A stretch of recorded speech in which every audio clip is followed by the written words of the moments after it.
Can Ferrari survive your greatest weakness in the circuit where it hurts the most? The Monaco GP is the sentence for any team that does not classify the front. And that is precisely what is killing the Scuderia in 2025. Ferrari arrives in Monte Carlo carrying a deep contradiction that has marked his entire season. It is a car that may seem competitive on Sundays, but completely broken on Saturdays. It is a history of two teams in one. On Sundays, the SF25 has rhythm, defends itself, progresses, even threats podiums. But on Saturday, when everything depends on a perfect lap, it falls apart. This is a structural weakness, not a bad streak. In Imola, both cars were eliminated in Q2. Hamilton started from 12th place and managed to overcome to the room, while Leclerc, in a much more uphill race, ended 6th. These results may sound acceptable, even promising. But the truth is that each positive Ferrari result in the race has been a fight against its own car more than an expression of technical superiority.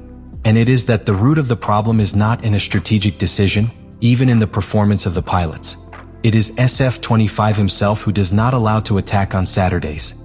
According to Fred Vasseur, the team director, the car is simply not fast on a return. And he does not say it as a light criticism, but as an admission of a deep limitation that affects the confidence of the team and, above all, the confidence of its pilots.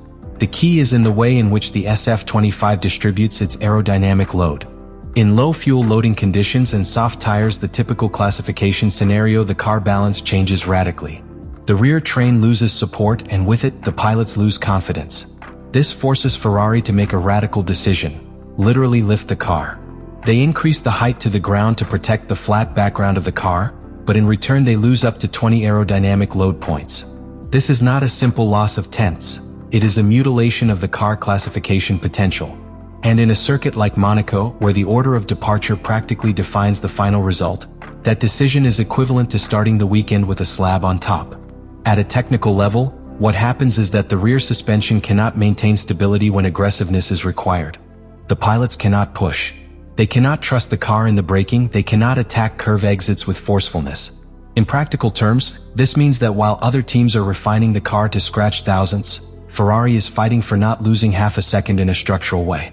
In Monaco, that gap is unassumable. And the most disconcerting is the contrast to the career rhythm. When the car is more loaded with fuel, when the tires are in another temperature range and the motor map is more conservative, Ferrari comes alive. His long stint is competitive. You can fight McLaren. You can match Mercedes. But all that fades if they leave from the third or fourth row. Because in Monaco, nor the best pace serves to pass if you are not in front. That is the most bitter irony of the moment Ferrari lives. They have a tool that could give results, but is designed to shine in the less decisive circumstances of the weekend. In classification, which is where the race is really defined in Monte Carlo, Ferrari simply has no answer. And this converts Monaco's GP not only a more evidence, but a technical and philosophical trial about what this team is doing badly in 2025. The Monaco Grand Prix is not a scenario where you can hide your weaknesses. There are no wide escapes. There are no long straight to recover the lost in curve. There is no space for miraculous strategies. Everything is decided in the classification. And if your car is not competitive on a return, then you have already lost. This is precisely Ferrari's central problem. Its SF25 is a badly adapted car for the unique demands of the Monte Carlo circuit. And when we say poorly adapted, we do not talk about a small adjustment or a pending improvement. We talk about a technical architecture that simply does not fit with the nature of Monaco. This layout, the narrowest calendar, is also the most technical. Every centimeter counts. Each curve is a trap. And the margin of error is null. In this environment, any car that does not generate total confidence in its pilots is condemned to perform below its potential.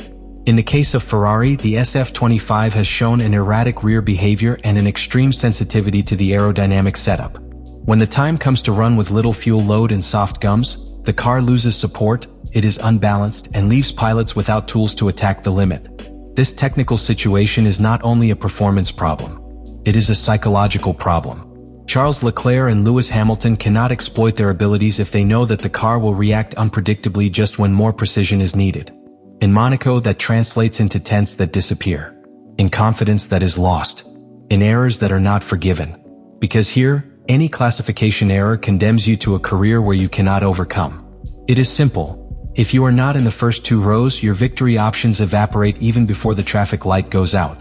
The contrast with other circuits is brutal. On tracks such as Imola, Spa, or Silverstone, Ferrari's career rhythm can compensate for a bad classification. There are long lines. There are DRS areas. There is room for alternative strategies. But in Monaco, none of those tools exists. It is a precision funnel. And Ferrari enters him with a car that is obliged to compromise his aerodynamics only to survive the classification. That is losing the race before starting. In addition, the choice of tires aggravates the problem. Pirelli has designated the softer compounds for this weekend, and in particular the C6, which is extremely delicate. These tires need a very specific thermal window to work. And Ferrari has had enormous difficulties in entering that window throughout the season. When the tires are not in temperature, the grip is dramatically reduced. And in Monaco, that means losing tenths in each curve, and what is worse, losing them unpredictably.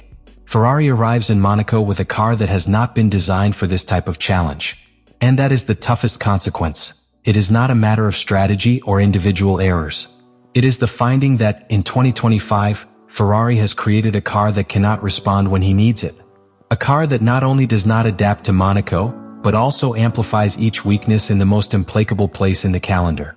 There is no security network here. And Ferrari runs without a network. Ferrari has not reached Monaco with crossed arms. Aware that the classification is the Achilles heel of its 2025 campaign and that in Monte Carlo there is no place to hide weaknesses, the team has implemented a series of urgent measures to try to mitigate the structural lacks of the SF25. The first one has been an in-depth review of the rear suspension system, one of the great responsible for the erratic behavior of the car in slow curves.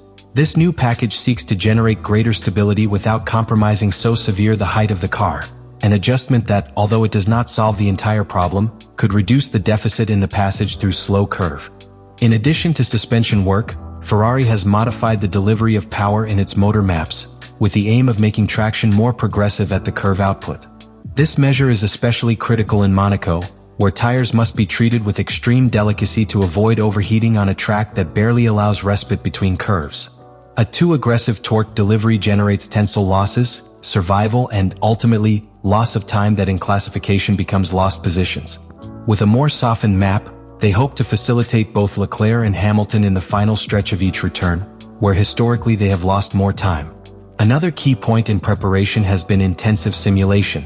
From the Emilia-Romagna GP, Ferrari has focused much of his work on the Maranello simulator in specific sessions for Monte Carlo, prioritizing adaptation to C6 tires. The team has developed new balance profiles to maximize the thermal activation of the compound without compromising stability. The idea is to generate a car that is manageable but at the same time reactive in changes of direction, something vital in the casino section, the chicane of the port or scratch. The expectation is that even if they do not achieve a pole, they can at least position one of their cars within the first two rows. In parallel to technical measures, Ferrari has redoubled efforts in the operational level. The entry and exit of boxes, which is usually a conflicting point in Monte Carlo, has been tested with traffic simulations to avoid any setback. They have even optimized the heating return sequence, looking for ideal thermal management that placed the C6 tire just at its point for the start of the launched return. This type of detail, which in other circuits can be marginal, in Monaco makes the difference between classifying room or seventh. Finally, there is an implicit but obvious bet. Ferrari knows that he cannot change his car in a week, but he can aspire to minimize damage and give a psychological blow if he manages to locate one of his pilots in the top 3 on Saturday. For a team with so many ups and downs in recent seasons, a good Saturday in Monte Carlo would have an incalculable strategic value. Not only because of the points, but because it can redefine the story of its season, restore some internal faith and leave a message to its rivals. Ferrari, despite its limitations, continues in the fight. The pressure on the shoulders of Ferrari pilots in Monaco is of a difficult magnitude to describe. This is not any weekend. For Charles Leclerc, it is his home prize, the place where he was born, where every corner is familiar, but he has also witnessed his misfortune year after year. Until now, he has not been able to transform his knowledge of the circuit or his personal motivation into a solid result. And this year, although it arrives with one of the best career rhythms that has shown in years, the weight of history and expectations chase it more than ever. In Monaco, it is not enough to be good, you have to be perfect. And the SF25 is not offering the tools to achieve that perfection. On the other side of the garage is Lewis Hamilton, a 7-time world champion who, although new in Ferrari, has begun to show flashes in his old form. Its adaptation to the car has been faster than expected. and its performance in Imola was a clear proof that it still has the ability to extract the best in adverse conditions. However, Monaco represents a different challenge, where the experience is key, but not enough if the car does not respond.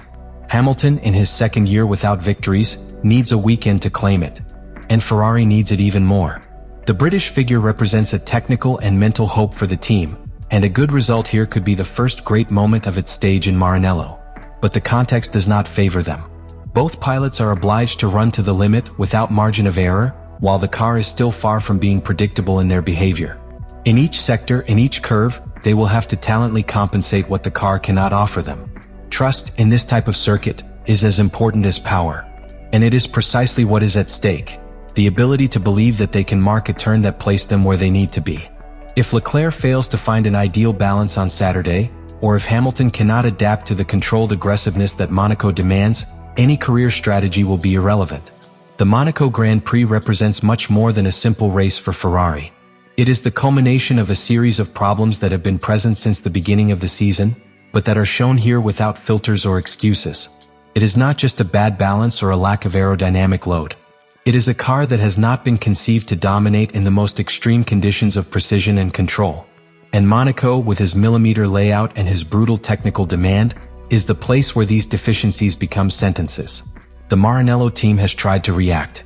They have worked in the suspension, have adjusted the power delivery, have reconfigured their simulations, and have even changed their strategic approach.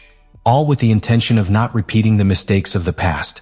But the margin is narrow, and the improvements, although welcome, may not be enough to compensate for the deepest limitations of SF25. Monaco is not the place where you can build a solution. It is where you need that solution already exists. In this scenario of maximum tension, the responsibility falls on the shoulders of two pilots who know the pressure as few. Leclerc and Hamilton arrive with different stories, but with a common need: to turn an adverse situation into a transformative result. Monegasco seeks to break his personal curse at home. The British to reaffirm that his arrival in Ferrari was not a mistake. Both know that a brilliant classification could change the course of the championship. But they also know that any failure, however small, could leave them trapped in a circuit that does not forgive those who leave back. Therefore, Monaco will not simply be a speed or strategy test. It will be a total evaluation of the character of the team, of its ability to adapt under pressure, of its will to face the circumstances with intelligence and courage. If Ferrari manages to get out of this weekend with a competitive result, even without winning, it could be the mood impulse that has needed so much. But if you stumble upon the same point, it will be inevitable to question not only its present, but the immediate future of the project. And now I ask you, do you think Ferrari can break with this pattern in the most demanding circuit of the calendar? Can one of your pilots make a difference even with a limited car? Leave it in the comments. What if it's not Monaco? Then when?